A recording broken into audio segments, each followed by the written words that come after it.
হামের প্রকোপ নিয়ে বিস্তারিত জানাতে এই মুহূর্তে নোয়াখালী থেকে যোগ দিয়েছেন সহকর্মী আবু নাসের মঞ্জু। আবু নাসের, নোয়াখালীতে কি পরিমাণ শিশু হাসপাতালে ভর্তি রয়েছে হামের উপসর্গ নিয়ে, এবং সেই সাথে সেখানকার টিকা কার্যক্রমই বা কত দূর এগোলো, বিস্তারিত জানাবেন। নোয়াখালীতে হামের সংক্রমণ কিছুতেই কমছে না, এটি বললে অত্যুক্তি হবে না। আমি এখন আছি 250 শয্যা নোয়াখালী জেনারেল হাসপাতালে। এই হাসপাতালের এটি হচ্ছে আইসোলেশন ওয়ার্ড।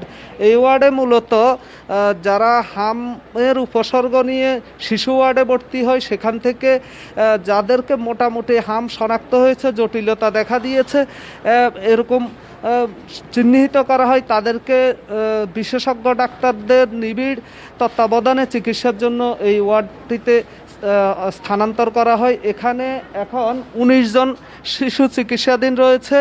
এর মধ্যে আজকে সকাল পর্যন্ত নতুন করে 9 জন এখানে যুক্ত হয়েছে এবং 7 জনকে ছুটি দেওয়া হয়েছে। তো এর পাশাপাশি শিশু ওয়ার্ডে আজকে পর্যন্ত 41 জন রয়েছে সকাল পর্যন্ত।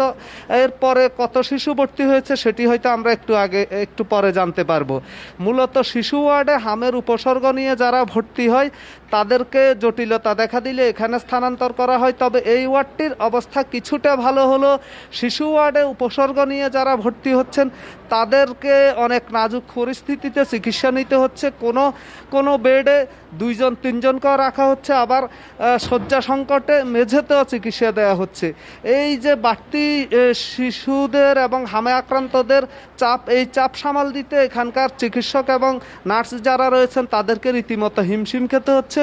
প্রতিদিনই নোয়াখালীর বিভিন্ন উপজেলা থেকে এবং পাশাপাশি লক্ষ্মীপুরের রামগতি সহ পাশের কয়েকটি উপজেলা থেকেও এই নোয়াখালী জেনারেল হাসপাতালে হামের উপসর্গ নিয়ে এবং হামে আক্রান্ত শিশুরা ভর্তি হচ্ছে। তবে একটি তথ্য একটু আগে এখান থেকে পেয়েছি, শুধু শিশু নয়, শিশুদের পাশাপাশি বয়স্করাও হামে আক্রান্ত হয়ে এই হসপিটালে ভর্তি হচ্ছে বলে আমাদেরকে এখানকার চিকিৎসক একটু আগে জানিয়েছেন। এখন পর্যন্ত এখানে 3 জন রয়েছেন যাদের বয়স 14 থেকে 30-এর মধ্যে রয়েছে। এরকম 3 জন চিকিৎসা নিচ্ছেন এবং তাদের ইতিহাস পর্যালোচনা করে চিকিৎসকরা দেখেছেন যে এদের মধ্যে বেশিরভাগে আসলে তারা হামের টিকা দেননি। সন্দেহ করা হচ্ছে এই কারণেই হয়তো তারা হামে আক্রান্ত হয়েছেন।